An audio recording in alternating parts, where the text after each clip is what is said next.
यायला पाहिजे ते राहिलं बाजूला, पण त्यातला आपल्या वाट्याला काढता काढता सभासदांच्यावर प्रचंड अन्याय करण्याचं काम ज्यांनी केलं त्या महाबोगस चेअरमनांची वस्तुस्थिती ज्यावेळेला मी लोकांसमोर सांगायला लागलो त्यावेळी लई भारी आहे, काय लई वाईट आहे हे सगळं कळायला लागलं. आणि या सगळ्यांच्यामुळे निश्चितपणाने या कारखान्याच्या परिवर्तनाची भूमिका आम्ही ज्यावेळेला घेतली ती भूमिका बघता बघता सभासदांच्या मनात बसली आणि आता निश्चितपणानं एकूण सगळ्या प्रत्येक सामान्य सभासदांच्या पासून ऊस उत्पादकापासून ते शेतकऱ्यांच्या प्रत्येक बांधावरती सुद्धा या बिद्री कारखान्याच्या ऑडिट रिपोर्टची चर्चा चालू झाल्याने त्यातनंच हे परिवर्तन होणार आहे याची निश्चित खुणगाठ बांधून प्रत्येक सभासद आमच्या सगळ्या प्रक्रियेमध्ये सहभागी झालाय. त्या सगळ्या माणसांचा विश्वास संपादन करूया. आम्ही सगळेजण जे बोलतोय त्याची वस्तुस्थितीची शहानिशा सुद्धा करूया, कारण आम्ही लोक सुद्धा असंच मोठं बोलत असू, आमच्या स्वार्थासाठी बोलत असू तर त्याची सुद्धा शहानिशा करूया आणि पुढच्या टप्प्यामध्ये निश्चितपणाने आपण सगळेजण पुढे जाऊया. आदरणीय मुश्रीफ साहेबांनी परवाच्या वाघापूरच्या सभेमध्ये आणखीन एक आरोप केला की इथेनॉलचा प्रकल्प आम्ही थांबवला आणि इथेनॉलचा आम्ही प्रकल्प थांबवला त्यामुळे असं झालं तसं झालं. आम्ही मुख्यमंत्र्यांकडे अजितदादांना घेऊन गेलो. खरं म्हणजे आदरणीय दादा इथं खासदार साहेब उपस्थित आहेत, आदरणीय राजेसाहेब आपण सुद्धा त्या बैठकीला उपस्थित होता आणि तुम्ही सगळे गेल्यानंतर परत आम्ही मुख्यमंत्र्यांकडे गेलो. प्रकल्प थांबवायची गरज नाही, प्रकल्पातल्या काही अपूर्णता आहेत त्या आज सुद्धा आहेत आणि त्या अपूर्णता आपण पूर्ण करणं ही तुमची जबाबदारी आहे. एखादा प्रकल्प पूर्ण करत असताना एखादी आपली चूक असेल तर आपण समजून घेऊया. झाकली मूठ 1.25 लाखाची आपण कुणाला लोकांसमोर जाऊन ओरडायचं नाही. आपली चूक 1.5 लाखाचं घर बांधत असताना, इंदिरा आवास घरकुलचं 1.5 लाखाचं घर बांधत असताना सुद्धा 150 अटी आमचा ग्रामसेवक आमच्या समोर ठेवतोय. 150 कोटीचा प्रकल्प आम्ही उभा केला. त्या 150 कोटीच्या प्रकल्पासाठी आवश्यक असणारे एन्व्हायरमेंट क्लिअरन्स, आवश्यक असणारा पोल्युशन कंट्रोलचं परमिशन, आवश्यक असणारं जे काही डिस्टिलरीच्या सगळ्या आमच्या एक्साईजवाल्यांच्या परमिशन्स, जे काही त्याला कन्सेंट टू इस्टॅब्लिशमेंट आणि कन्सेंट टू ऑपरेट पण हे गेलेच नव्हते. ऑपरेट सोडून द्या इस्टॅब्लिशमेंटमध्ये ते थांबले होते. या सगळ्या गोष्टी दुरुस्त करा. शेवटी प्रोजेक्ट तुमचा नाही, आम्हा सगळ्यांचा आहे. कारखाना तुमचा नाही, कारखाना आमच्या सगळ्यांचा आहे. त्याचं अहित करण्याचं पाप करायची कुणालाही अधिकार नाही. पण आपलं चुकीचं रेटता कळत नकळत त्या कारखान्याच्या एकूण कामकाजावरती सुद्धा जो परिणाम होतोय त्या परिणामांची विचार करा. आदरणीय मुश्रीफ साहेबांना मीच विनंती करू इच्छितो, एखाद्या आमच्या अलीकडच्या काळामध्ये म्हैस प्रकरण आपण करतोय, गोठा प्रकरण करतोय, केडीसी बँकेतनं वेगवेगळ्या पद्धतीची प्रकरणं करतोय. छोट्या मोठ्या एखाद्या प्रकरणासाठी सुद्धा आपला बँक इन्स्पेक्टर इतक्या अटी लावतोय. 150 कोटीचा प्रकल्पाचं आपण मान्यता दिली. ठीक आहे, कारखान्याचं काहीतरी असेल त्याची गडबड असेल, पण तुम्ही ज्यावेळेला बँक चालवताय, आरबीआयचे नॉर्म्स आहेत, नाबार्डचे नॉर्म्स आहेत, जी काय नियमावली आहे, एकूण सगळा रेशो आहे, त्या सगळ्या रेशोला बघितल्यानंतर एनईए न झालेल्या प्रोजेक्टला कन्सेंट टू ऑपरेट सोडून द्या, कन्सेंट टू इस्टॅब्लिशमेंट सुद्धा ज्याच्याकडे नव्हती त्याच्याकडे ज्यावेळेला तुम्ही परमिशन देताय त्यावेळेला तुमच्याकडे बोट येते. आपण पालकमंत्री आहात, आम्हा सर्वांचेच प्रमुख आहात, ह्या सगळ्या गोष्टी ठीक आहेत, परंतु तुम्हाला सुद्धा आता आम्हाला प्रश्न विचारायचा आहे की ज्या कारखान्याच्या इथेनॉल प्रकल्पाला आवश्यक असणाऱ्या परवानग्या नव्हत्या तरी सध्या तुम्ही कुठल्या बेसवरती 150 कोटीची कर्जाची मान्यता दिली ह्याचा पहिल्यांदा उत्तर द्या आणि आम्हाला इथेनॉल बद्दल बोला. चुकीच्या गोष्टी करायच्या आणि लोकांच्यावरती हे सगळं जे काय थोपवायचं काम करताय हे निश्चितपणानं थांबलं पाहिजे. जे योग्य असेल त्या गोष्टींचा निश्चितपणानं आपण सगळेजण आदर करूया, परंतु स्वतःच्या राजकीय स्वार्थासाठी आपलं चूक लपवण्यासाठी दुसऱ्यांवर दोष ठेव देण्यापेक्षा पहिल्यांदा आधी कागदपत्र दुरुस्त करा. मला एक प्रसंग आठवतोय दादा, परवा सुद्धा तुमचे मेहुणे महेशराव पाटील आणि नंतर राजेश पाटील साहेबांच्या बरोबर बोललो.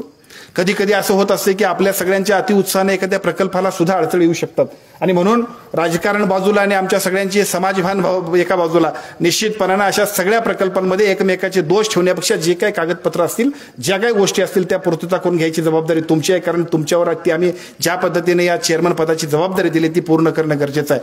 आणि हे सगळं गरजेचं अशासाठी आहे की परवा आपल्या या सगळ्या सन्माननीय लय भारी चेअरमन साहेबांनी खूप धावपळ केल्यानंतर एनईए साठीचं पहिलं सर्टिफिकेट मिळवलं.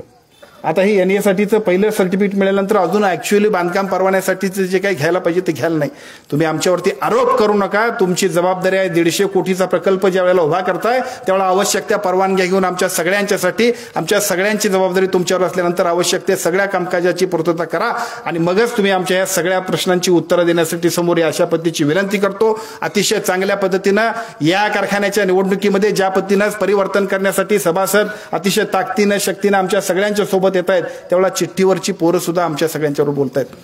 ती चिठ्ठीवरची पोरं अशी म्हणतायत, काल गंगापूर नावाच्या गावामध्ये अशा पद्धतीचा एक किस्सा घडला की त्या गंगापूरच्या गावामध्ये एका मुलग्यानं आमच्यासारख्या चेअरमन साहेबांना प्रश्न विचारला की साहेब एकूण आमच्या सभासद किती आमच्याकडं? ते म्हटले 630. या 630 लोकांपैकी आमच्यातला ऊस तुम्ही किती नेलाय ते सांगा. साहेबांसमोर उत्तर नाही. अहो, ऊसच नेला नसेल तर तुमचं कामकाज आम्हाला सांगायची गरज काय. प्रश्न क्रमांक 1.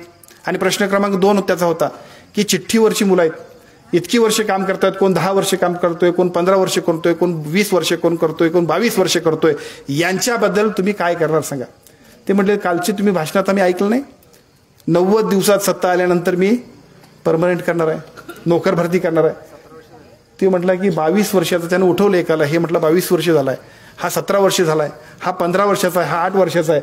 आता ह्या सगळ्या लोकांना तुम्ही परमनंट करणार असं म्हणताय. ज्या दिवशी तुम्ही परमनंट करणार असाल त्या दिवशी एक मांडव मारा आणि त्या दिवशी सेवानिवृत्तीचा कार्यक्रम सुद्धा घ्या. काळ बदलला, वेळ बदलली, परिस्थिती बदलली. एक वेळ कारखानदारी शिवाय आपल्या सगळ्यांना पर्याय नव्हता.